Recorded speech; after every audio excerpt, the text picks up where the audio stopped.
అలాంటి అభిమన్యుడు యుద్ధరంగంలో ప్రవేశించి పద్మవ్యూహాన్ని ఛేదించాడు. 5 నిమిషాల్లో ఛేదించాడండి బాబు, వీడిల్లు బంగారంగా. ఆ టెక్నిక్, దానికి ఒక టెక్నిక్ ఉంది, అది ఎక్కడ భారతంలో కనపడదు. నీలకంఠ దీక్షితుడు గారు దానికి వ్యాఖ్యానం రాస్తాడు, ఈ పర్వం రాశాడు. పద్మవ్యూహంలో ప్రవేశించే టెక్నిక్ ఏమిటి అంటే, ఎక్కడ గజసైన్యం ఉంటుందో అక్కడ చూసుకోవాలి. ఏనుగులు, ఒక 1000 ఏనుగులను ఓ చోట నిలబెట్టారనుకోండి, అక్కడ చూసుకోవాలి. అక్కడ సైనికులు ఉంటారు, వాళ్ళ కాళ్ళ మీద 4 బాణాలు గట్టిగా వేస్తే కాళ్ళు విరిగిపోయి తెగిపోయి వాళ్ళే పక్కకి తప్పుకుంటారు. అప్పుడు రథాన్ని ఆ ఏనుగుల శవాల మించి పోనివ్వాలి. అప్పుడు ఏనుగుల శవాల కింద పడిపోయిన ప్రాంతం ఉంది, అది 2-3 ఎకరాలు ఉంటుంది, అందులోంచి వెళ్ళొచ్చు. వేరే చోటు నుంచి వెళ్ళడానికి అవకాశం ఉండదు. ఆ ఏనుగుల్ని చంపడానికి, అక్కడ ఉన్న సైనికుల్ని చంపడానికి చాలా తీవ్రంగా వేగంగా దూసుకుంటూ వెళ్ళి బాణాలు వేయాలి. ఆ నైపుణ్యం ముందే సాధించాలి, అప్పటికప్పుడు రాదది. ఇది పద్మవ్యూహాన్ని భేదించే రహస్యం. మళ్ళీ బయటకు వచ్చే రహస్యం ఏమిటి అనేది ఉంది చర్చ, కానీ అది భారతంలో లేదు, నాకు తెలియదు. మీరు ఎవరన్నా తెలుసుకుంటే మంచిది. బయటకు వచ్చే రహస్యం కూడా తెలియకుండా ఈయనకి ఇంక బయటికి రావడం తెలియదు. ఈయనకి అర్జునుడికి కృష్ణుడికి బయటికి రావడం కూడా తెలుసు. అటువంటిప్పుడు తండ్రి దగ్గర సలహా తీసుకుని వెళ్ళాలి. నాకు బయటికి వెళ్ళడం లోపలికి వెళ్ళడం తెలుసు. అప్పటికి భీముడు అన్నాడు, అబ్బాయి వెడుతున్నావు, బయటికి రావడం ఎలాగా? నేను వెళ్ళాక వాళ్ళే బయటికి పోవడం ఉంటుంది, నేను వెళ్ళడం ఉండదని చెప్పాడు. ఇదే దుస్సాహసం అంటే. సాహసం చేయొచ్చు, దుస్సాహసం చేయకూడదు. ఈ మాటలు అనవసరం. నేను వెళ్ళాక వాళ్ళే పోతానయా, పెద్దనాన్న చెప్పేది, వాళ్ళు పోతారు, 1,00,000 మంది పోతారు, వాళ్ళ శవాల మించి నేను ఇంటికి వస్తా అన్నాడు. అంత అలాగే ఉంటాయా పరిస్థితులు, మనం ఊహించినట్టే. అక్కడికి ఈయనలో లోపం చెబుతున్నా మొహమాటం లేకుండా, ఎందుకు కృష్ణుడు కాపాడలేదు? భక్తి పాండవులకు ఉన్నట్టుగా లేదండి. భక్తి చాలా అవసరమైన విషయం. నువ్వెంత పండితుడివైనా, జ్ఞానివైనా, పరాక్రమవంతుడైనా, భక్తుడు కానివాడిని కాపాడాల్సిన అవసరం దేవుడికి లేదు. పాండవులందరికీ ఉంది. ఏదో ఒక దేవతని అఖండమైన ఉపాసన చేశారు. ధర్మరాజు సూర్యోపాసకుడు, భీముడు ఆశ్చర్యకరమైన విషయం చంద్రోపాసకుడు. చంద్రుడు అంటే ఆయనకి చాలా ఇష్టం. దేవతల్లో చంద్రుడు కొన్ని వేల యజ్ఞాలు చేశాడు. భూమండలం మీద మళ్ళీ అన్ని యజ్ఞాలు చేసినవాడు భీముడు ఒక్కడే. ద్రౌపదీదేవి ఈయన దగ్గర కూర్చున్నప్పుడల్లా తడిబెట్టే సరిపోయింది ఆవిడికి. యజ్ఞం పక్కన కూర్చోవడం ఉపవాసం, అంతే. యజ్ఞాలంటే అంత పిచ్చి భీముడికి. చంద్రుడు చేసినని చేయాలి. పైకి తన కొడుక్కి సుత సోముడు అని పేరు పెట్టాడు. సోముడే నాకు సుతుడు రూపంలో పుట్టాడు, అందుకని సుత సోముడు అని పేరు పెట్టాడు. భీముడు చంద్రోపాసకుడు, అర్జునుడు శివోపాసకుడు, నకులుడు అశ్వినీ దేవతల ఉపాసకుడు. చాలా అందంగా ఉంటాడు, అందుకని అశ్వినీ దేవతలు అంటే అమితమైన సౌందర్యం. ఇప్పటికే సౌందర్యం కావాలంటే బ్యూటీ క్లినిక్కి వెళ్ళి డబ్బులు తగలేసుకోకండి, అశ్వినీ దేవతలను ఉపాసించండి, బోళ్ళ అందం వస్తుంది, ఫ్రీగా వస్తుంది, రూపాయి ఖర్చు లేకుండా. అశ్వినీ దేవతలను ఉపాధి. పైగా ఆయన అందమే ఆయనకి ఇబ్బంది పెట్టింది. భారత యుద్ధంలో మరో రహస్యం ఏమిటంటే, ధర్మరాజు చేతుల్లో శల్యుడు లాంటి వాడు చనిపోయాడు, మహావీరుడు. భీముడి చేతుల్లో చాలామంది పోయారు. అర్జునుడి చేతుల్లోనూ మహావీరులు చాలామంది పోయారు. సహదేవుడి చేతుల్లో కూడా శకుని, ఉలూకుడు లాంటి వాళ్ళు పోయారు. ఏ ఒక్క మహావీరుణ్ణి చంపనవాడు నకులుడు ఒకడే. ఆటలో అట్టిపంటలే మిగిలిపోయాడు. ఈయన చంపిన మహావీరులు 3, వాళ్ళు 3 కర్ణుడి కుమారులు. కర్ణుడు కాదు, కర్ణుడు కుమారులు 10 మంది ఉన్నారు, అందులో 3 వేసాడు, అంతే. అది ఒకటే తప్పితే ఏం లేదు ఇక్కడ.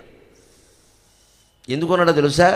అందానికి ప్రాధాన్యం ఇచ్చే వాళ్ళ జీవితాలు బాగుండడం కోసం చెబుతున్నా. నకులుడు ఎంతసేపు అందరూ పొగుడుతూ ఉంటే, పైగా ముఖ్యంగా ద్రౌపదిని అడిగారు, 5గురిలో ఎవరు అందంగా, ఇంకా అందాల పోటీ ఆవిడకంటే ఎవరు పెడతారు మరి? అందుకని అడిగితే ఏం అనుమానం లేదు, నకులుడే అందగాడని చెప్పింది. ఇంకా ఆయన నేను అందగాడు అని బాణాలు పట్టుకోవడం మానేసి, అందుకే ఎవడో దొరకలేదు దీనికి. అందం మీద దృష్టి పెట్టామంటే చదువు నాశనం అవుతుంది. మన అందం మీద దృష్టి పెడితే మన చదువు నాశనం అవుతుంది, వాళ్ళ అందం మీద దృష్టి పెట్టినా మన చదువే నాశనం అవుతుంది. అందాన్ని ఏదో ఒక భగవంతుడు సహజంగా ఇచ్చేటువంటి అందం అది ఉంది, దాన్ని ఇంకో పెంచుకోవాల్సిన పనే లేదు. అక్కడ శుభ్రంగా ఉంటే చాలు. కానీ నకులుడు అందరూ అందగాడు భారతం చదివాక అర్థం, ఈయన అందరూ అందగాడు అని చెరగొట్టారు ఈయన్ని. అందుకే ఎవడు ఒక్క వీరుడు ఈయన చేతిలో దావలేదు. వెళ్ళడం రావడం ఇడ్లీ ఖర్చులు మిగిలేదు. ఎందుకంటే లోపల ఉండిపోయింది ఫీలింగ్, నేను అందగాడు, నా శరీరం మీద బాణం పడ్డానికి వీలేదు. ఎవడని ఏం చేస్తావు ఇక్కడ? ఆయన చేసిన మహాయుద్ధం ఏంటంటే, అశ్వత్థామతో ద్వంద్వ యుద్ధం చేసి కాస్త అతన్ని రథం మించి కిందికి పడగొట్టగలిగాడు. ద్వైరథ యుద్ధం అంటారు దానికి ధృతరాష్ట్రుడు కూడా ఆశ్చర్యపోయాడు. అదొక్కటే జరిగింది 1 గంట సేపు. తర్వాత అశ్వత్థామ చెలరేగిపోయాడు, అది వేరే విషయం. ఇది వీళ్ళ ఉపాసనలు. సహదేవుడు అగ్ని ఉపాసకుడు, ఆయన కుమారుడికి శృతసేనుడు అని పేరు పెట్టాడు. ఎందుకంటే అగ్నికి శృతసేనక అని ఒక పేరుంది, అగ్ని పేరు ఆయన కుమారుడికి పెట్టాడు. వీళ్ళందరూ ఉపాసకులు. ఏదో ఒక ఉపాసన, ఇందులో కృష్ణోపాసకులు ఎవరు లేరు, కానీ వీళ్ళందరినీ కాపాడింది కృష్ణుడే. కారణం కుంతీదేవి శ్రీకృష్ణుడిని ఉపాసన చేసింది. శ్రీకృష్ణ యదుభూషణ నరసక శృంగార రత్నాకర లోకద్రోహి నరేంద్ర వంశదమన లోకావన దేవతానీక బ్రాహ్మణ గోగణార్తిహరణ నిర్వాణ సంధాయక నీకున్మృక్యద ద్రుంపవే భవలతల్ నిత్యానుకంపానిధి. ఇది నిత్యము పాడుకునే పద్యం ఆవిడ. అది పిల్లల్ని కాపాడింది. పైగా దేవతోపాసనలో పిచ్చి నమ్మకాలు పెట్టుకోకండి. నేను సూర్యుడిని ఉపాసిస్తున్నా కృష్ణుడు కాపాడుతాడు, రెండూ ఒకటి కాదమ్మా. సూర్యనారాయణమూర్తి గమనించండి, అందులో నారాయణ అంటే ఆయనే, లేకపోతే సూర్యమూర్తి అంటే ఒట్టి గోళం, హీలియం వాయువు తప్పితే ఏం లేదు అందులో. సూర్యమూర్తి అంటే ఒట్టి గోళం, నారాయణుడు అందులో ఉండబట్టి ఆయన వెలుగుతున్నాడు, లేకపోతే ఏం వెలుగుతారండి చిచ్చుబుడ్డి. భగవత్ తేజస్సు అందులో ఉండబట్టి కదా. అంటే సూర్యనారాయణమూర్తిని ఉపాదిస్తున్నాడు, నారాయణమూర్తిని ఉపాదిస్తున్నాడు, సత్యనారాయణమూర్తిని ఉపాదిస్తున్నాడు, నారాయణమూర్తిని ఉపాదిస్తున్నాం. లోపల దైవం రూపం ఏదనేది ముఖ్యం కాదు. ఏ ఉపాసనలో ఉన్నవాళ్ళు మారక్కర్లేదు. ఆ ఉపాసన చేస్తున్న దైవమే సర్వాంతర్యామి, ఆయనే కృష్ణుడు, ఆయనే శివుడు, ఆయనే సత్యదేవుడు అని ఆరాధన చేస్తే అందరూ దేవతలు మనని కాపాడుతారు. హిందూ ధర్మంలో ఉండే గొప్ప అడ్వాంటేజ్, ఇంగ్లీషులో చెప్పాలంటే గొప్ప సౌకర్యం ఇది. ఒక రూపాయనే పట్టుకుని వేలాడాల్సిన కర్మ మనకేం లేదు. సోమవారం ఒక రూపం, మంగళవారం ఒక రూపం, బుధవారం ఒక రూపం, ఖాళీగా ఉంటే అపురూపం అంతే.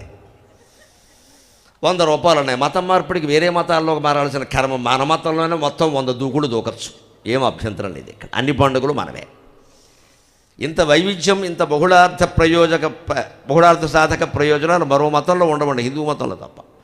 నీకు ఒకవేళ నమ్మకం ఆంజనేయ స్వామి మీద లేదు, రావణుడు పట్టుకో, రావణుడి మీద లేదు ఆంజనేయ స్వామిని పట్టుకో, ఆ రావణుడు ఆయన పట్టుకుంటాడు. ఆ నమ్మకాలు అన్నిటినీ కాపాడుతుంది ఇక్కడ. అందుకని వీళ్ళందరూ ఉపాసనలో ఉన్నాయి, అందువల్ల అభిమన్యుడికి ఏ ఉపాసన లేదు, కోపం తప్ప. ఆయన పేరు చూడండి, చిన్నప్పుడే పెట్టారు ఆ పేరు, అభిమన్యుహు. మన్యు అంటే కోపం. వేదం చదివిన వాళ్ళకి బాగా తెలుసు. పూర్ణాహుతి చేస్తూ చెబుతారు, మన్యురకారిషీన్నమో నమః, మన్యురకారిషీన్నమో నమః, మన్యు కర్తానాకం కర్త, మన్యు కారయితానాకం కారయిత, మన్యు కరోతి నాకం కరోమి, ఏషవో మన్యు మన్యవే స్వాఖ.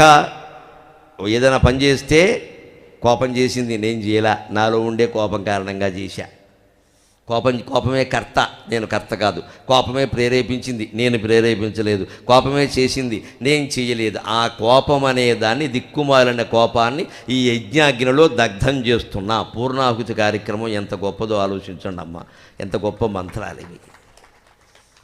ఆ మంత్రాలకు అర్థం తెలిస్తే ఎంత ఆనందంగా చేస్తాను దాన్ని. కామం, కామవాంఛ, ఈ కోరికల విషయం కూడా అంతే. కామకర్త అనాకం కర్త, కాహం కర్త, కామకర్త అనాకం కర్త, కామ ప్రేరయిత అనాకం ప్రేరయిత, కామకరోతి నాకం కరోమి, ఏషవో కామకామాయ స్వాహ.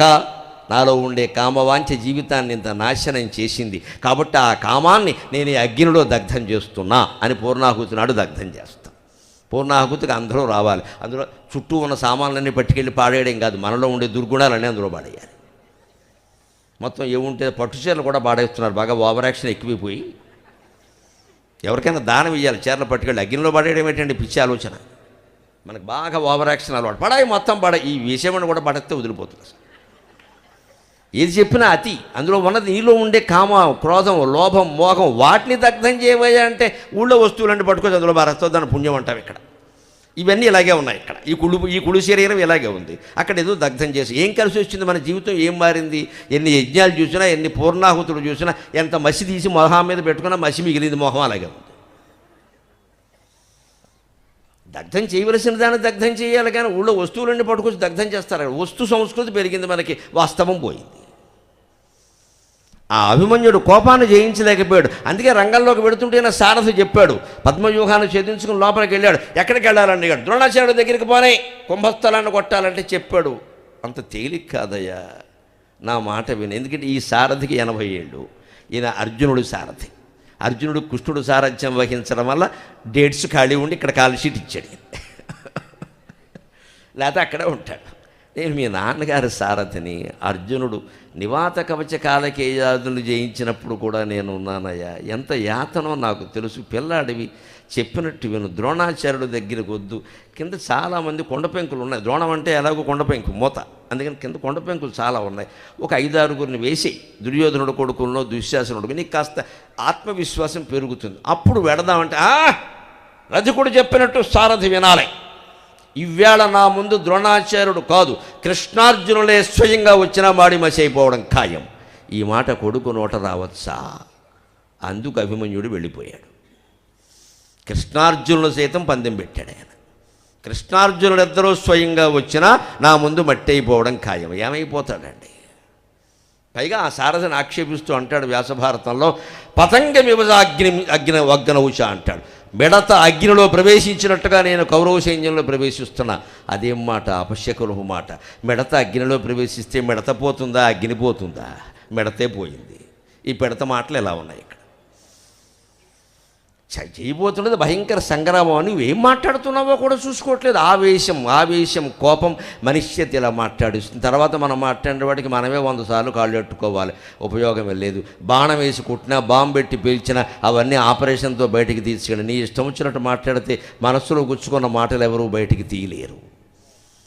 మాటలు మాట్లాడేటప్పుడు చాలా జాగ్రత్తగా ఉండాలి, చేత కాకపోతే మౌనంగా ఉండాలి. అందుకని ఇష్టం వచ్చినట్టు మాట్లాడి ఆ సారథికి అనిపించింది వీడికి ఏదో మూడింది, మనకి ఇవాళ మధ్యాహ్నమే సెలవు ఖాయం అనుకున్నాడు ఆయన. ఇది 1 గంట తెమిలిపోతుంది, ఇది మధ్యాహ్నం శుభ్రంగా ఇంటికి పోయి నేను మా ఆవిడ సినిమాకి వెళ్ళిపోవచ్చు, కొత్త సినిమా వచ్చింది, ఎందుకు వచ్చింది, వీడు ఉండడు, ఉద్దయ్య అంటే పోరాడతానంటాడు అని వెళ్ళాడు. ఏం చేస్తాడు? కానీ అఖండమైన యుద్ధం చేశాడు, అందులో సందేహం ఎలా. అభిమన్యుని యుద్ధం మీకు కురుక్షేత్ర నాటకంలో ఉంటుంది, సినిమాల్లోనూ చూపించారు. మీకు ఇంకా బాగా చూడాలంటే భక్తి టీవీలో 1818 భాగాలు భారతం చెప్పినప్పుడు నేను అభిమన్యుడి యుద్ధాన్ని ప్రత్యేకంగా ఒక ఎపిసోడ్ అంతా చెప్పాను. ప్రత్యేకంగా చూడండి, దాన్ని చూడండి హాయిగాను. ఇంక ఒళ్ళు నెత్తురు ఉడికిపోతుంది అసలు. అక్కడ భయంకరమైన యుద్ధం చేశాడు. కర్ణుని పరిగెట్టించాడు, దుర్యోధనుడిని పరిగెట్టించాడు. శకునుడైతే మళ్ళీ పంచె ఊడిపోతుంటే పంచె సరిగ్గా కట్టుకో మామా, పాచికలేయడం కాదు పంచె కట్టుకోవడం చేతనవ్వాలి అన్నాడు. అందరినీ దుశ్శాసనుడిని పరాజయం పాలు చేశాడు. ధృతరాష్ట్రుడికి స్టోరీ వింటుంటే ఆశ్చర్యమైంది, వీడిలా ఉంటే వీడు బాబేలా ఉంటాడని. అఖండమైన పరాక్రమం పైగా వాళ్ళందరూ ఒక్కసారి వచ్చినప్పుడు కూడా ఎదిరించాడు. అందరినీ ఒక్కసారి వేసేస్తా, మళ్ళీ మా నాన్నగారికి వేరే పనేం లేదన్నాడు. ఇక్కడ నిజంగానే అంత ప్రతాపం చూపించాడు. కానీ అవతల కుతంత్రం, నీ ఈ పగ్గె నిరంకుశంబు పసిపాపవు పాపులు వారు అని ధర్మరాజు అనుకోకుండా అన్నమాట నిజమైంది. పాపులు వారు. వెంటనే ఈ ద్రోణాచార్యుడే అందరినీ పిలిచి, వీడిని గెలవాలంటే మాయోపాయమే శరణ్యం. భారతంలో మొట్టమొదటి యుద్ధం గాడి తప్పింది ఇక్కడే. 12 రోజులు సక్రమంగానే జరిగింది. అటుపక్షం ఇటుపక్షం వారు ఎవరూ కూడా మాయలు చేయలేదు, మోసాలు చేయలేదు. ఇక్కడ మొదలైంది. వీడికి తప్పదు, ఎందుకంటే దుర్యోధనుడు వచ్చి షంటేస్తున్నాడు. వీడిని నువ్వు గెలవలేకపోయావు, వాళ్ళ నాన్న ఏం గెలుస్తావు అన్నాడు ద్రోణాచార్యుని ఎదురుగా పెట్టుకుని. ఏం చేద్దామయ్యా, అలా వాడు పరాక్రమం వదిలింటే ఏదో చెయ్యాలి. పసిపిల్లాడు ఇంతసేపు యుద్ధం చేశారంటే మన అసమర్థత అని దుర్యోధనుడు ద్రోణుని ఆక్షేపించేసరికి అప్పుడు ఏం చేయాలో చెప్పడం కోసం కృపాచార్యుల్ని, అశ్వత్థామని, కర్ణుడిని, ఇద్దరిని ముగ్గురిని రథాలు తీసుకురమని ఉపాయం ద్రోణాచార్యుడే చెప్పాడమ్మా. అభిమన్యుడు దుర్యోధనుడితో పోరాడుతుంటే కర్ణుడు వెనక్కెళ్ళి, ఈ మహారథి కర్ణ, దాన వీర శూర కర్ణ, ప్రపంచంలో ఇంతటి వీరుడు లేడని చెప్తారే ఈ మహావీరుడు గారు 16 ఏళ్ల కుర్రాడికి వెనక్కెళ్ళి వెనక నుంచి బాణం వేసి వింటినారి తెగొట్టాడు. సచీజ్ కర్ణ అనవసరంగా పొగడద్దేవండి. వీడే మొట్టమొదటి మోసం చేసింది. ఇదే సన్నాసి మళ్ళీ ఈవేళ చూస్తారు మీరు. రేపు 17వ రోజు యుద్ధంలో భూమి రథంలో కృంగిపోతుంటే అర్జునుడు బాణం వేస్తుంటే నేను వెయ్యను బావా అంటే కృష్ణుడు వెయ్యి అని అంటే నీతులు చెప్పాడు. ఇక్కడ రథం భూమిలో కుంగిపోయిన వాడు బాణం వేస్తారంటే కృష్ణుడు పాఠం చెప్పాడు. అభిమన్యుడిని వెనకాల నుంచి చంపినప్పుడు ఏమైందిరా నీ బుద్ధి అని అడిగాడు. అంచేత మొట్టమొదటి దోషం, మొట్టమొదటి ద్రోహం ద్రోణుడి వల్ల జరిగింది, కర్ణుడి వల్ల జరిగింది, దుర్యోధనుడి వల్ల జరిగింది, కౌరవుల వల్ల జరిగింది. పాండవులు చేయలేదబ్బా. ఇక అక్కడి నుంచి మొత్తం గాడి తెప్పిన తర్వాత చదరంగం వల్ల చంద్రవందర అయిపోయింది. ఏవి తెల్లపావులో ఏవి నల్లపావులో కూడా తెలియదు, మొత్తం కొట్టుకోవడమే. చదరకుండానే చూసుకోవాలి మన జీవితంలో, మన బుద్ధి అనే అంతే. గాడి తప్పింది అంటే ఎటు వెళ్ళిపోతుందో తెలియదు. అది లక్ష్యచ్యుతం చేద్యతిష్టమీష పతే పతాళ సోపాన పంక్తవు పతితో యథాతథ అంటారు శంకరాచార్య వివేక చూడములో. ఒక్కసారి బుద్ధి గాడి తెప్పింది అంటే మనిషి ఎలా ఉంటుంది అంటే, మనిషి బుద్ధి కుర్రాడు ఒకడు డాబా మీద బంతి ఆడుకుంటున్నట్ట. ఆ బంతి దొల్లింది వాడి చేతుల్లోంచి, మెట్ల మీద పడిందిట. ఏ మెట్టు మించి పడుతుందో, అక్కడి నుంచి ఏ మెట్టు మించి పడుతుందో, ఎంత వేగంతో పడుతుందో నువ్వేమన్నా చెప్పగలవా? మన బుద్ధి కూడా అంతే అన్నాడు. ప్రమాదత ప్రత్యుతకేళికందుక సోపాన పంక్తౌ పతితో యథాతథా. ప్రమాదవశాత్తు చిన్నపిల్లాడ చేతుల్లోంచి జారిపడిన రబ్బరు బంతి మెట్ల మీద పడిందంటే మేడ మెట్ల మీద 3వ మెట్టు మీద పడుతుంది, అక్కడి నుంచి 6వ మెట్టు మీద పడుతుంది. నీ లెక్క ప్రకారం పడదయా, దాని లెక్క ప్రకారం ఎందుకు వచ్చి ఎవరికి మురుక్కాలంలో పడుతుంది. బంతి అయినా అంతే, బతుకైనా అంతే. ఆ బుద్ధి తప్పు చేసేటప్పుడు తెలుసుకుని కనీసం ఓ తప్పు చేసాం, ఇక నుంచైనా తెలుసుకుందాం, దిద్దుకుందాం, ఇక చేయొద్దు అనండి. మళ్ళీ మళ్ళీ అవే చేస్తారు కొందరు. జీవితం ఏం మాట్లాడతారు, నిండా మునిగాక చలిమిటి చచ్చిపోతారు. అలా అయితే ఇక్కడ ఒకటి చేశాం కదని రెండు చేశాం కదని 20 చేయకూడదండి. శిశుపాలుడు 99వ మాట దగ్గరైనా ఆగితే ప్రాణం దక్కేది. ఎందుకైనా మంచిదని వాడు 100 కాదు 108 తిట్టాడు, అష్టోత్తర శతంలాగా. ఒకవేళ కొన్ని తిట్లు కాకుండా పోతాయేమో అని తిట్టాడు, అదనంగా తిట్టాడు. అవి కలుపుకునే లెక్కెట్టాడు. వీడు ఇంకా 8 ఎక్కువే తిట్టాడని వేసేసాడు కృష్ణుడు. 99వ తిట్టు దగ్గర ఆపినా ఇంకొంచెం బతికేవాడు. మన జీవితంలో తప్పులేనా, ఒకటి చేసాం, 2 చేసాం, తెలియని వయస్సులో చేసాం, 10 ఏళ్ల వయస్సులో చేసాం, 25 ఏళ్ల వయస్సులో వదిలేచ్చు కదా, అక్కడే సరి చేసుకోవచ్చు కదా. ఎప్పుడూ ఒకటేనండి. తప్పు చేయడం మానవ సహజం. తప్పు చేయనివాడు భూమండలం మొత్తంలో ఉండడు. తప్పు చేయడం మానవ సహజం. చేసిన తప్పు దిద్దుకోవడం మహాత్ముల లక్షణం. తప్పు చేసి చెయ్యలేదని వారించడం మూర్ఖత్వం. తాను చేసిన తప్పు ఎదుటివాడి మీద రుద్దేయడం దౌర్జన్యం అంటారు దాన్ని. మనమే తప్పు చేసేది వాడి మీద రుద్దేయడం దౌర్జన్యం అంటారు. ఆ స్థాయికి మనం దిగజారకూడదు. తప్పు జరుగుతూనే ఉంటాయి. తెలిసి తీయని వయస్సులో ఏవో చేస్తాం, అవి ఇంకా సమర్థించుకుంటూ ఇంకా చేస్తామా? దిద్దుకోవాలి. అక్కడి నుంచైనా బాగుండాలి. ఒకటి చేశాం కదా, 2 అయితే 2 చేశాం కదా, 22 అయితే అంటే ఏమిటి ఈ లెక్క? ఏమైనా గిన్నీస్ బుక్ రికార్డా? ఎక్కడో అక్కడ ఆగాలి కదా. అందుకని తప్పు ఎక్కడ జరిగింది? మొదటి యుద్ధంలో ఇక్కడే జరిగింది. ద్రోణాచార్యుడి వల్లే జరిగింది, దుర్యోధనుని ఒత్తిడి వల్లే జరిగింది. ఈయన ఒత్తిడికి లొంగిపోయే లక్షణం ఈ ద్రోణాచార్యుడికి ఏకలవ్యుడి కాలం నుంచి ఉంది. అక్కడ అర్జునుడి ఒత్తిడి కారణంగా వాడు వేలు గోయించాడు. ఇక్కడ దుర్యోధనుడి ఒత్తిడి కారణంగా తనకి ప్రియ శిష్యుడైన అభిమన్యుడు చావుకి ప్రథమ కారణం అయ్యాడు. అంటే ఈ ఒత్తిడికి లొంగడం అనేది ఎటువంటి పనులు చేయిస్తుందో చూడండి.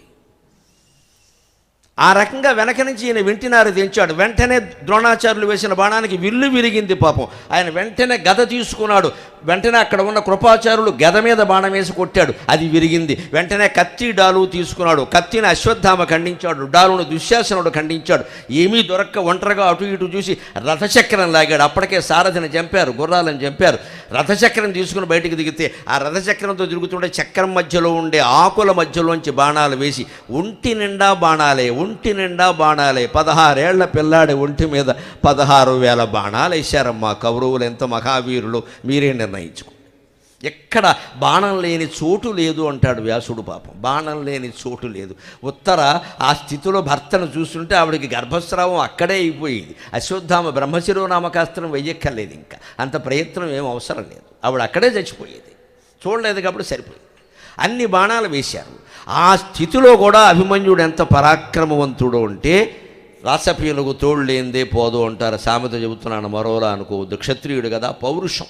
అందుకని దుశ్శాసనుడు కొడుకు పిలిస్తే వాడిని సవాల్ చేసి యుద్ధానికి పిలిచి గదా యుద్ధం దొరికిన కర్రముక్కని గదగా వాడి యుద్ధం చేసి వాడిని చంపి చచ్చిపోయాడండి. అది అభిమన్యుడు.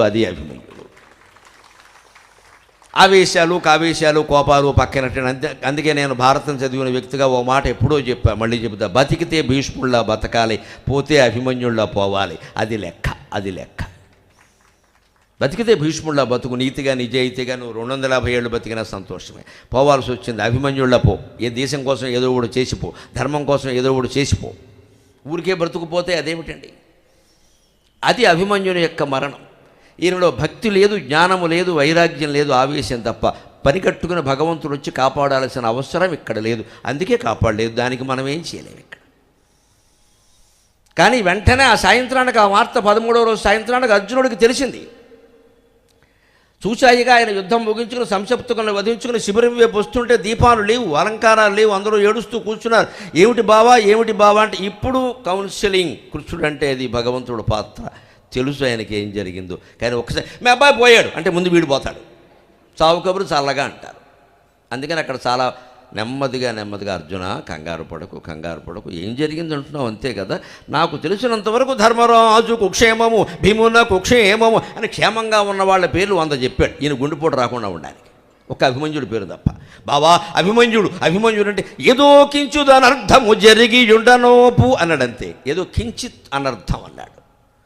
దుర్వార్త చెప్పేటప్పుడు ఎప్పుడు ఇలా చెప్పాలి. అందుకే మన శాస్త్రంలో శుభస్య శీఘ్రం అంటారు, చావు కబురు చల్లగా అంటారు. శుభవార్త కాస్త వెంటనే చెప్పిన శుభవార్త చెప్పినా వాడి గుండెపోటు వస్తుందంటే వాడి కర్మ. మనం ఏం చేస్తాం? మనకి చెప్పాలనే ఉంటుంది. అర్ధరాత్రి 1 గంటకు ఫోన్ చేసి శుభవార్త చెప్పినా పర్వాలేదు. అప్పుడు కూడా పోయాడంటే పోనీ, శని వదిలిపోయింది. తరువాత అలా చెప్పకూడదు. ఒకవేళ మనకి ఎవరో ప్రమాదం జరిగి వాళ్ళ తల్లిదండ్రులకు చెప్పాలని మనం చెప్పకూడదు. తప్పనిసరి తప్పదు అంటే ఇక ఇంటికి వెళ్ళి నెమ్మదిగా ఏమనుకోకుండా అన్నీ జరుగుతూ ఉంటే తట్టుకోవాలి కదా, మన వాళ్ళింటో ఇలా జరిగింది వీళ్ళింటో ఇలా జరిగింది 4 వార్తలు చెప్పి అప్పుడు ఇది చెప్పాలి. అప్పటికి వాళ్ళు నెమ్మదిగా దానికి తయారవుతారు. మైండ్ గేమ్లో ఇది మంచి గేమ్, ఇది నెమ్మదిగా తయారవుతారు. కాస్త ఏదో జరుగుంటుంది, మనం వాడు అమెరికాలో ఉంటున్నాడు కదా, ఇవి బాగుండలేదు కదా పరిస్థితులు అనేసరికి వాళ్ళకి కాస్త దృష్టి తయారుగా ఉంటుంది. అలా తయారు చేసి అర్జునుడిని అక్కడికి తీసుకువెళ్ళాడు. వెంటనే అర్జునుడికి పౌరుషం వచ్చింది, భయంకరమైనటువంటి దుఃఖానికి లోనయ్యాడు. ఆ దుఃఖంలో అక్కడ ఒక ప్రతిజ్ఞ చేశాడు. కావుమటంచు ధర్మజుని కాళ్ళ పయింబడకున్నా, ఎవడు దీనికి కారణం, ఎవడు దీనికి కారణం, ఎవడు దీనికి కారణం, ఒకడేమి అందరూ కారణమే అన్నారు. అప్పుడు కృష్ణుడికి వణుకొచ్చింది. నిజంగా అందరూ కారణం కాదు, అందరూ కారణం. ఎందుకంటే ఈ తిక్క మనిషి ఏమంటే అందరినీ చంపేస్తానంటాడు, జరిగే పని కాదు అది. లేకపోతే నేను చచ్చిపోతానంటాడు, ఇది ఎక్కువ. ఇక్కడ అందరూ కారణం కాదు, సైంధవుడు కారణం అని ఈయనే చెప్పాడు. ఎందుకంటే అభిమన్యుడిని కాపాడడానికి ఒక్కడే ఉన్నాడు. ధర్మజుడు, భీముడు, నకులుడు, సహదేవుడు నలుగురు వెడుతుంటే అక్కడ సైంధవుడు అడ్డం పడ్డాడు. వాడికి అంతశక్తి ఎక్కడి నుంచి వచ్చిందంటే వాడు శివుడు గురించి తపస్సు చేశాడు. తపస్సు చేస్తే దేవతలు ఎవరైనా వరాలు ఇవ్వాల్సిందే, రాక్షసులకైనా సరే మనకైనా సరే. అది మన మీద ప్రేమ కాదు, ద్వేషము కాదు. తపస్సు అంటే అంతే. మంచి కోరావా చెడ్డ కోరావా నీ ఇష్టం, కానీ దేవుడు ఇస్తాడు, పెడతాడు. సైంధవుడు కోరాడు. ఈ తప్పు నిజానికి ఎవరిదంటే ధర్మరాజుది.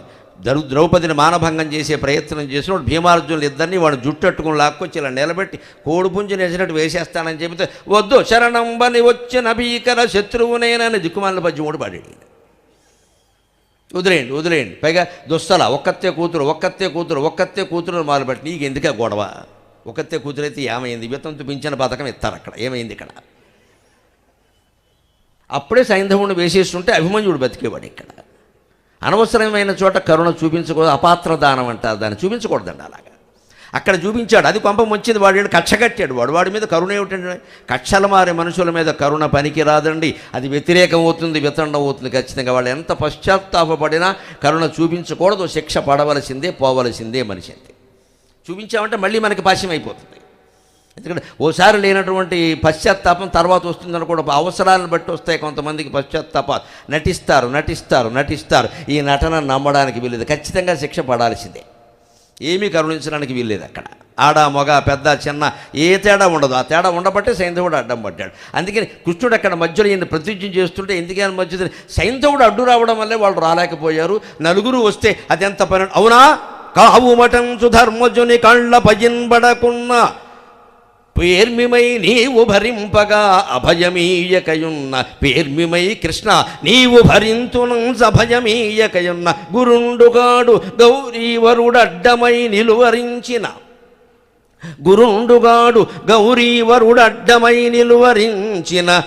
నిలువరించునుగాక అని వెనుచూపుచున్ పోవకయున్న, గౌరీవరుడడ్డమై నిలువరించునుగాక అని వెన్నుచూపుచున్ పోవకయున్న, సైంధవుని పోకడతున్ రవికృంకునంతకున్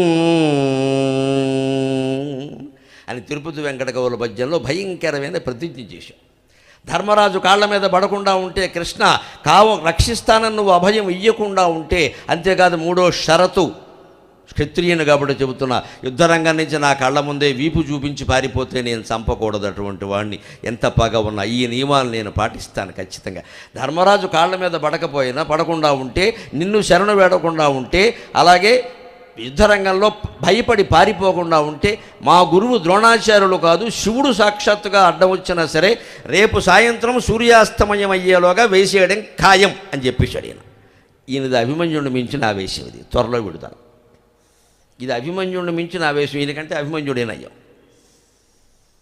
వాడు పోనైనా పోయాడు, ఈయన పోవడం వాళ్ళని చంపడు, కృష్ణుడు చంపుతాడు మధ్యలో. ఇక్కడ పైగా ఈయన కాపాడడం కృష్ణుడి విధి. ఎందుకంటే భగవద్గీతలో ప్రతిజ్ఞ చేశాడు, క్షిప్రం భవతి ధర్మాత్మ శశ్వచ్ఛాంతిం నిగచ్చతి. 9వ అధ్యాయం రాజవిద్య రాజగుహ్య యోగంలో ఉంటుంది. భగవద్గీతకు వ్యాఖ్యానాలు చాలామంది రాశారమ్మా, కానీ నిజమైన వ్యాఖ్యానం వ్యాసుడు 2 చోట్ల 2 వ్యాఖ్యానాలు రాశాడు. భగవద్గీతకి మొదటి వ్యాఖ్యానం భారతం, 2వ వ్యాఖ్యానం భాగవతం. వేరే వ్యాఖ్యానాలు అక్కర్లేదు. ఎంతమంది రాసినా వాటిని మించి ఉండవు. భారతం మొత్తం ప్రత్యక్షరం చదివితే భగవద్గీత ఉదాహరణలు కనపడతాయి, భాగవతం చదివితే ఇంకా కనపడతాయి. జ్ఞానయోగం, క్షేత్రజ్ఞ విభాగ యోగం, మోక్ష సన్యాసుల యోగం లాంటి చోట ఉన్నది భాగవతం. మిగిలిన కర్మయోగం లాంటి చోట, సాంఖ్యయోగం లాంటి చోట ఉన్నది, రాజవిద్య రాజకీయ లాంటి చోట ఉన్నది భారతం. దానికి వ్యాఖ్యానాలు వ్యాసుడే రాశాడు, మనం రాయక్కర్లేదు కొత్తగా. భగవద్గీత ఆచరించాలి కానీ కామెంటరీస్ రాసుకుంటూ కూర్చోవద్దు. మనమేం రాయలేదు. ఇగో ఇది కామెంటరీ. క్షిప్రం భవతి ధర్మాత్మ అశశ్వశాంతిం నగచ్చతి కౌంతేయ ప్రతిజానీహి నమే భక్త ప్రణశ్యతి. మా భక్తి లవలేసి ఉన్నా సరే వాడిని ఇప్పుడు కాకపోతే వచ్చే జన్మలోనే నేను కాపాడుతా. అందులో తేడా ఏం లేదు ఇక్కడ. వాడిని మంచి కుటుంబంలో పుట్టిస్తా, మంచి వంశంలో పుట్టిస్తా, ఐశ్వర్యం ఇస్తా, జ్ఞానం వైరాగ్యం ఇస్తా. ఈ జన్మలో ఏమాత్రం కృషి చేసినా ఈ జన్మలోనే కాపాడతా. లేదు వాడు నాకు అవకాశం ఇవ్వకుండా ఇంకా పిచ్చి పనులు చేస్తే కనీసం వచ్చే జన్మలోనే నేను కాపాడతాను. నా లోపం ఉండదు, భక్తుడి లోపం తప్ప అని సత్యనారాయణ స్వామి కృష్ణుడి రూపంలో మనకందరికీ అభయం ఇచ్చాడు. మనం నిశ్చింతగా ఉండాలి, నిశ్చింతగా ఉండాలి. మన బుద్ధి ఎలా పనిచేస్తుందో చూసుకుంటే చాలు. మన బుద్ధి పాడైతే ఆయన అనకూడదు. నేను కాపాడుతానని చెప్పాడు. కౌంతేయ ప్రతిజానీహి, అర్జున నువ్వు ప్రతిజ్ఞ చెయ్యి, నేను ఆ ప్రతిజ్ఞ నెరవేరుస్తా. ఇప్పుడు ఇది సమస్య. ఈయన ప్రతిజ్ఞ చేశాడు, రేపు సాయంత్రంలోగా సైంధవ కౌరవ అభిమన్యుల మరణానికి కారణమైన వాళ్ళని చంపేస్తాను అని. ఇప్పుడు అక్కడి నుంచి కాపాడుకుంటూ రావాలి. అందుకని పాపం ఈయన ఏం చేశాడు అంటే, ఏమిటి పరిస్థితి, అంతమందిలో ప్రతిజ్ఞ చేసేసాడు. రాత్రి అయింది, 13వ రోజు రాత్రిది, రాత్రి 10 గంటలైంది. పైగా ఈ ప్రతిజ్ఞ ఎలా చేశాడు, 10 మందిని పిలిచాడు. మామూలు టీవీల వాళ్ళని, ప్రింట్ మీడియా వాళ్ళని కాదు, యూట్యూబ్ గ్యాంగ్ను కూడా పిలిచేసాడు. మొత్తం మీరు రాసుకోండి. వీళ్ళందరూ మొత్తం చర్చలు, సబ్ హెడ్డింగులు అన్ని థంబ్నెయిల్స్ మొత్తం పెట్టి ఇష్టం వచ్చినట్టు రాసేసారు. ఇంత చేశాక నువ్వేమైనా కాదంటే కుదురుతుందా? ఈవేళ చెప్పే ముందే ఆలోచించుకోవాలి. అందుకని కృష్ణుడు పాపం రాత్రి పడుకుందుకు 10 గంటల వేళ పరమాత్మ భక్తుడిని రక్షించాలంటే ఆయన పాత్ర ఎంత క్లిష్టమైన ఎలా నిర్వహిస్తాడో చూడండి. దారుకుడితో అంటున్నాడు ఒక మాట. దారుక ఆయన సారథి కదా. దారుకుడితో అన్నాడు, దారుక నాకు అనుమానంగా ఉంది, రేపు నా రథాన్ని సిద్ధం చేయి. శైబ్య సుగ్రీవ మేఘపుష్ప వలాహకాలనే 4 గుర్రాలతో ఉండే నా రథం ఉందే, దాన్ని సిద్ధం చేయంటే దారుకుడు వణికాడు. స్వామి మీరు అర్జునుడికి సారథి కదా, మీ రథం ఇప్పుడు ఎందుకు సిద్ధం అంటే, నీకు తెలియదయ్యా, నరుడిటూలు ఆడునే, ఇది తిక్కన గారి పద్యం. నరుడిటూలు ఆడునే నృపగణంబు వినంగా, నరుడిటూలు ఆడునే నృపగణంబు వినంగా, జయింపశక్యమే గురు కురుసేనలన్, జయింపశక్యమే గురు కురుసేనలన్, తరణి కృంకకమున్న జయింపశక్యమే గురు కురుసేనలన్, తరణి కృంకకమున్న తలంప చాలా దుస్తరమిది, ఈతడి ప్రతిన తప్పకయుండగా తీర్చునట్లుగా పొరయకయున్న దుర్దశల పొందనే పాయని నిందకుందనే. ప్రేమ అంటే పూసుకొని రాసుకుని తిరగడం కాదండి, అస్తమానం ఏదో మెసేజీలు పంపడం కాదండి, అరగంటకు ఒకసారి ఫోన్ చేసి ఎక్కడున్నామని షంటింగ్ చేయడం కాదండి. ప్రేమ అంటే ఎక్కడ నాకెందుకు చెప్పలా అని ఏడవడం కాదండి. ప్రేమ అంటే taking the responsibility of the whole life. నీ మొత్తం జీవితానికి బాధ్యత వహించే భర్త, నీ మొత్తం జీవితానికి బాధ్యత వహించే భార్య నిన్ను ప్రేమిస్తున్నట్టు లెక్క. ఇష్టమైన కూర చేయడం, ఇష్టమైన పని చేయడం పెద్ద విషయాలు కాదండి. హోటల్లో వాడు కూడా చేస్తాడు. దాని గురించి అంత మనం వాటికే ప్రాధాన్యం ఇస్తాం. నాకు ఇష్టమైన పని, నీకు ఇష్టమైన ధర్మమా అధర్మమా, ఇష్టం గురించి మాట్లాడతారు. అందులో దరిద్రపు మాట. ధర్మం ఏమైంది? నీకు ఇష్టమైతే సరిపోయిందా? ధర్మం కావక్కర్లేదా? భగవంతుడు ఇష్టాన్ని ప్రేమించడు, ధర్మాన్ని ప్రేమిస్తాడు. అర్జునుడి జీవితానికి టోటల్ రెస్పాన్సిబిలిటీ వహించాడు ఆయన, పూర్తి బాధ్యత. ఆయన తప్పు చేసినా సరే రక్షిస్తాడు. ఇది తప్ప, ఇది అధికం, ఇది అతి నటన. ఇది ఇంత మాట ఎందుకు అనాలి? సాయంత్రం అని గేటు పెట్టడం. పైగా ఏమన్నాడు, సాయంత్రంలోగా అతను చంపకపోతే నేను అగ్ని ప్రవేశం చేస్తాను. రెండోదే ఖాయం ఇక్కడ. ఎందుకంటే వాడిని చంపడం నీ చేతుల్లో లేదుగా, నువ్వు బావడం నీ చేతుల్లో ఉందిగా. సీలింగ్ ఫ్యాను తాడు ఉంటే చాలు, ఇంకేమిటి? నువ్వు అనుకున్నది సాధించడం నీ చేతుల్లో లేదు. కానీ ఉరీసుకోవడం ఏముంది? మంచాలు ఇప్పుడు సిద్ధంగానే ఉన్నాయి, వాల్చక్కలేదు. దాని మీద కుర్చీ వేసేది, దాని మీద తాడేసేది, ఆడాళ్ళ చీరలు సిద్ధంగానే ఉంటాయి, చున్నీలు కూడా ఉంటాయి, మా బోటిగాళ్ళు కండువాలంటే ఓటు వేసేది. శ్రీమద్రమారమణ గోవిందో హరి. శీలింగ ఫేనాయ విద్మహే చున్నీ కంఠాయ ధీమహి తన్నో మృత్యు ప్రచోదయాతు. అయిపోయినట్టే లెక్క. ఇప్పుడు ఆత్మహత్య మన చేతుల్లో, హత్య చేయాలంత కోపం వచ్చినా హత్య మనం చేయలేం. కానీ ఆత్మహత్యకేముందంటే మన చేతిలో ఉంది. అంచేది ఇప్పుడు కృష్ణుడు భయపడేది ఏమిటి? ఆత్మహత్య సంగతి. అగ్ని ప్రవేశం అని ఎందుకు అనాలి? చంపుతాను వీలైతే అనొచ్చు కదా. మన రాజకీయ నాయకులు మాట్లాడినట్టుగా లౌక్యం తెలియదయ్యే. అందుకని అంటున్నాడు. దారుకుడితో ఏమంటున్నాడంటే, ఏమిటయ్యా భక్తులు అంటారు, పిచ్చెక్కిన మనుషులు అయ్యా వీళ్ళు. వీళ్ళని కాపాడడం నాకు తప్పదు కదా, దిక్కుమాలిన మొక్కులన్నీ మొక్కుతారు వచ్చేసి ఇక్కడ, అది సాధ్యమయ్యేది కాదు. మహాపాపాలు చేస్తాడు, నా పాపాలన్నీ పోవాలంటాడు. వీడు పాపాలు ఎవడు భరించాలి? నా గుడి కట్టుకున్న పాపానికి నేను భరించాలా? ఇది మనం నేర్చుకోవలసింది. భగవంతుడిని మన పనులు చేయమని అడగడం కదా, ఆయన చెప్పిన ధర్మకార్యాలు మనం చేయాలి. నరుడిటు లాడునే నృపగణంబు వినంగా. ఈ మాట ఏదో రహస్యంగా నాతో చెప్పచ్చు కదా, బాబా సైంధవుని చెప్పచ్చు. కీప్ క్వైట్, ఏం మాట్లాడక, అసలు బయటికి రానిద్ది విషయం అని పొద్దున్నే సైంధవుడిని 2 ఇడ్లీ పెట్టడానికి పిలిచి సాంబార్లో ఏదో కలిపితే అయిపోతాడు. మొత్తట్టుకుండా ఉంటే బలి పడుతుంది, అయిపోయాయి. పోనీ అది తప్పు అనుకుందాం. అసలు ఏం మాట్లాడకుండా పొద్దున్నే 9ంటికి యుద్ధం మొదలుపెట్టి సైంధవుడు ఎక్కడ అని పరిగెడితే మహా అయితే 10,000 మంది ఉంటారు వాడు చుట్టూ, వేసేయచ్చు. ఈ రాజులందరూ వింటూ ఉండగా ప్రతిజ్ఞ చేయడం వల్ల ఏమైందంటే దుర్యోధనుడికి తెలిసి 3 లక్షల మందిని కాపలా పెట్టాడు. వాడేం తక్కువడా? ఇప్పుడు వాడిని చంపాలంటే 3 లక్షల మందిని చంపాలి. నువ్వు 3 లక్షల మందిని వరుసపెట్టి బీరకాయలు బంగాళదుంపలు తరిగినట్టు తరుక్కుంటూ వెళ్ళినా 2 రోజులు పడుతుంది. నువ్వు సాయంత్రం 12 గంటల్లోగా ఎలా చంపుతావు? లెక్క ఉండాలి కదా, లెక్క లేకుండా మాట్లాడితే ఎలాగా? ఆపదలు ముంచుకురావా? అది కృష్ణుడు మాట. కాపాడేవాడు అలాగే మాట్లాడతాడు. నరుడిటు లాడునే నృపగణంబు వినంగా. జయింపవచ్చునే గురుకురు సైన్యాలను, భయంకరమైన కౌరవ సైన్యాన్ని జయించడం సాధ్యమేనా? అది కూడా తరణి కృంకకమన్న. తరణి అంటే సూర్యుడు పొద్దు కృంకక ముందు చంపుతానంటాడు. చంపుతాను అంటే రేపు కాకపోతే ఎల్లుండి చంపుతాం, వీలైనప్పుడు చెప్పచ్చు, వీలైనప్పుడు చంపేయచ్చు. ఈ టైం లిమిట్ ఏమిటి ఇక్కడ? ఇదన్నా దసరా సెలవులు అక్టోబర్ 1 నుంచి 10 వరకు అని చెప్పడానికి స్కూల్ బిల్డింగా? అప్పుడే మన మాస్టర్లకు 100 సందేహాలు వస్తాయి. ఇదివరకు వచ్చేవండి. 1 నుంచి 10 వరకు అంటే 1వ తారీఖు సెలవు ఉందా లేదా, ఇదో పిచ్చి సందేహం. అందుకే పాపం హెడ్ మాస్టర్లు ఏం రాస్తారంటే బోత్ డేస్ ఇంక్లూజివ్. ఇదో దరిద్రం ఇక్కడ. ఈ మాత్రం భాష కూడా అర్థమై సాగుతుంది వాళ్ళకి. Both days inclusive, 1 to 10 both days inclusive అంటే 1-10 కూడా కలిపి. అప్పుడు మళ్ళీ ఇంకోటి కూడా రాయాలి. వీళ్ళకి బడి గొడ్డం ఇష్టం కదా, అందుకని 11th morning school is open as usual, అది కూడా రాయాలి. అతను నువ్వు ఓపెనింగ్ రాయలేదు కూడా మేము రాలేదు, మళ్ళీ ఓపెనింగ్కి ఇంకో నోటీస్ ఉండాలి.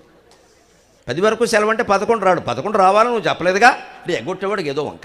అందుకని పాపం హెడ్ మాస్టర్లు ఎంత శ్రమ పడతారు అంటే 1వ తేదీ నుంచి 10వ తేదీ వరకు ప్రభుత్వం వారు నిర్ణయించిన ప్రకారం సెలవు ఇవ్వడం అనేది 2 రోజులు కలిపి సెలవులు. 11వ తేదీని అందరికీ కూడా సపండీకరణం కాబట్టి రావాల్సింది. 11 సపండీకరణమేగా. అందుకే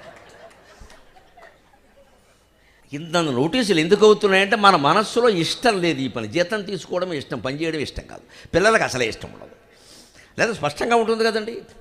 కానీ ఇప్పుడు ఏమంటున్నాడంటే ఆయన, ఇది స్థలంప చాలా దుస్తరం ఇది, కానీ ఇతడి ప్రతిన తప్పకయుండగా తీర్చునట్లుగా పొరయకయున్న దుర్దశల పొందనే పాయన నిందగుందని. ఏదో రకంగా ఈ ప్రతిజ్ఞ నెరవేరకపోతే అర్జునుడు సాయంత్రానికి చనిపోతాడు కదా, ఇంకా నేను సారథ్యం చేసి ప్రయోజనం ఏమిటి? 13వ రోజు రాత్రి 14వ రోజు రాత్రి అర్జునుడిని చంపేయాలి నేను, ఇదేనా? ఇంకొక మార్గం ఏం లేదా అని అప్పటికప్పుడు ఆయన చెప్పి దారుకుని రథం సిద్ధం చేయమంటే అర్జునుడి దగ్గరికి వెళ్ళాడు. 10:30కి, అరగంటకి చెబుతానమ్మా కథ, చాలా ఆసక్తిగా ఉంటుంది ఈ రాత్రి కథ. 10:30కి అర్జునుడి మందిరానికి వెళ్ళాడు. ఈయన శుభ్రమైన ప్రతిజ్ఞ అంతా చేసేసి లుంగీ పైకి ఎగ్గట్టేసి రామరాజు పంచోటు కట్టుకుని పడుకున్నాడు ఇలాగ.